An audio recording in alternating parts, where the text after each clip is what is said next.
yung mababarang. Tao ka lang, matanda. Ilan taong ka na? Di ba sinabi ko sa'yo, hindi kita sasaktan.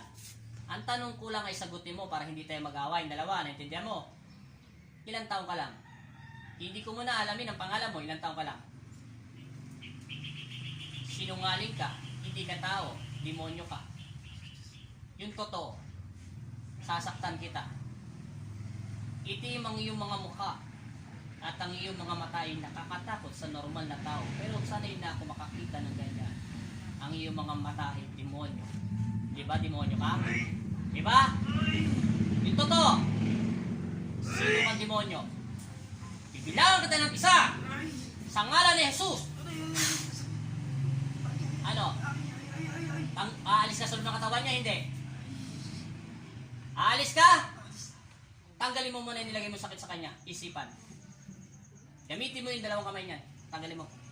Tanggalin mo. Tanggal. Tanggalin mo lahat. Simula ulo. Tanggalin mo simula ulo. Bisa mo. Lahat tapon mo sa lupa.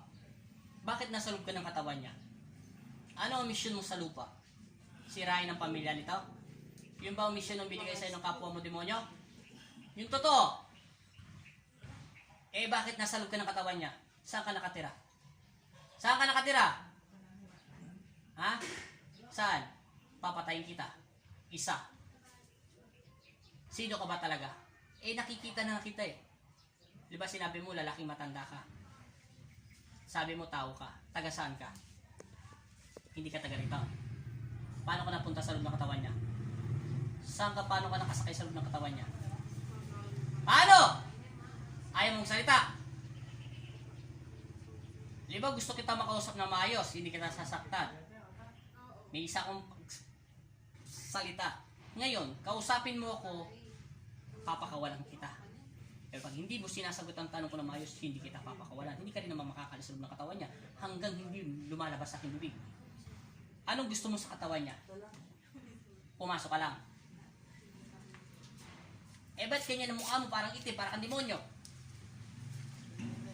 Ano ka ba, nasunog? Hindi mo alam? Ano ka nga? Ipapakita ko sa iyo kung tagang sino ka at sasabihin ng Panginoon ito. Ipakita niyo po, Ama, Panginoong Jesus sa mga Nazareno, bakit po tagang napakaitim at mukhang demonyo po itong nasa harapan ko. Ipakita mo po kung tagang sino siya. Amen. Yan, itigan mo dyan sa maliwanag niyan kung sino ka. Ano ka? Itigan mo!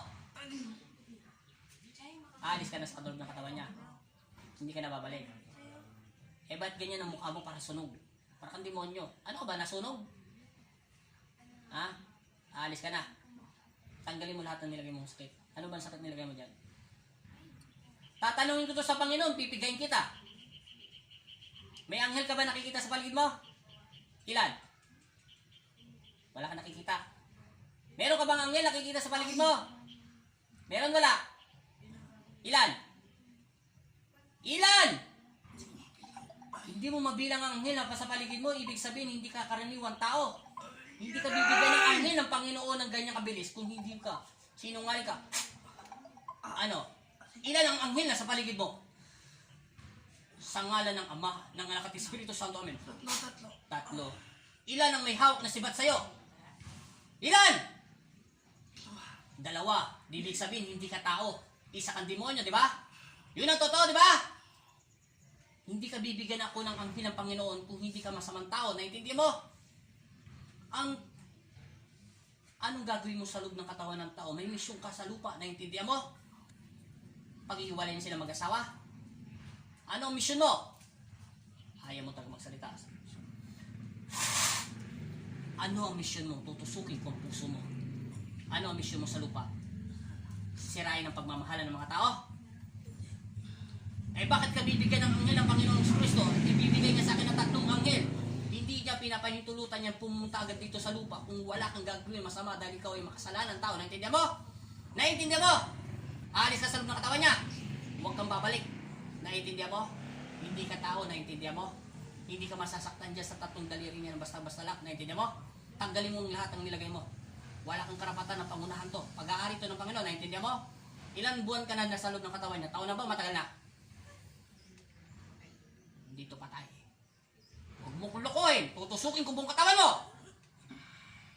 Ilang buwan ka na sa loob ng katawan niya? Hindi mo alam. Umiinit ang puso mo, di ba? Umalis ka sa katob ng katawan niya. Naintindihan mo? Hindi mo to misyon. Naintindihan mo? Pwede ko bang hingiin ang misyon mo sa araw na ito? Naintindihan mo? Pag-aari na to ng aking ama. Kamay niya to, naintindihan mo? Huwag mong sirain ang pag-ibig nila. Pagmamahalan nila, naintindihan mo? Ang misyon mo, pumunta ka sa ibang tao, ha? Alis ka. Walis ka. O gusto mong patayin na kita? Umalis ka. Dahil sa kang demonyo. Yang ganyang anyong demonyo, alam ko na yan. Hindi ka bibigyan ng 3 anghel ng Panginoong Kristo kung hindi ka masamang tao. Hindi ka tao. Umalis ka na! Ayaw po yung munto mo na mayos. Umalis ka. Bilisan mo. Alis! Papakawalan kita. Pag bumalik ka, papatayin kita. Kaya kita saktan. Layas! Alis! Sa ngalan ng Ama, ng Anak at Espiritu Santo, binubuksan ko ang pinto upang makalabas ka masamang espiritu. Sa pangalan ni Jesus. Amen. Ama Jesus, amang Nazareno, kami ang iyong mga nakilay niyo kami sa pangalan, ba't masamang espiritu, binigyan mo ako ng kapangyarihan, kaya kayo po ang muna sa aming buhay. Amen. Ginigising kita sa pangalan ni Jesus. Amen. Gising. Matanong muna kita, nasaan ka kanina? Ngayon na. Hindi ba alam? Saan ka nagpunta? Wala ka nakita. Madilim o maliwanag? Wala. Madilim. Anong klaseng dilim? Nasa loob ba ng bahay? Sa ilalim ba ng lupa? O sa pinakailalim ng lupa? Madilim na madilim? Wala ka makita? Wala ka nakita? Masakit pa mo? Hawakan mo nga. Bagya lang. Sa kabila. Hindi, dito. Dito. Yan. Masakit yan. Umiinit yan. Hindi na. Madilim lang. Ano pa muli? Tatanggal ako ng dasal. Dito. Tinatanggal ko sa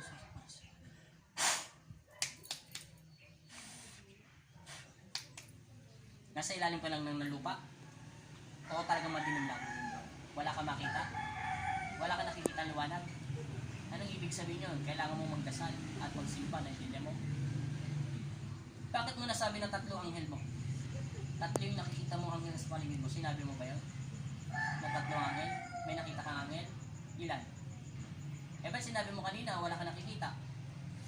May 3 anghel? Anong hawak ng anghel na alala mo? Wala. Basta't may nakita kang liwanag parang tao. May pakpak ba yun? Basta nakikita mo lang maliwanag. Pumikit ka at ibabalik ko yung diwa mo. At yung espiritu mo ay wala pa masyado. Medyo sasampalin na kita ng konti. Ha? Para magising ka sa katotohanan. Pumikit ka. Tikit, straight. Sa ngalan ng Ama, ng Anak at Espiritu Santo. Masamang espiritu. Umalis ka sa katawan ng taong ito. Patahimikin mo to sa pangalan ni Jesus. Amen. Ama Jesus, amang Nazareno, kami ang iyong mga nakilay niyo kami sa pangalan, ba't masamang espiritu? Binigyan mo ako ng kapangyarihan, kaya kayo po muna sa aming buhay. Amen. Gumising ka at pinatawag ko ang iyong kaluluwa at bumalik ka na sa iyong kaluluwa sa pangalan ni Jesus. Amen. Mainit. Masakit ng konti pa. Pero masakit. Okay na yan. Kabila.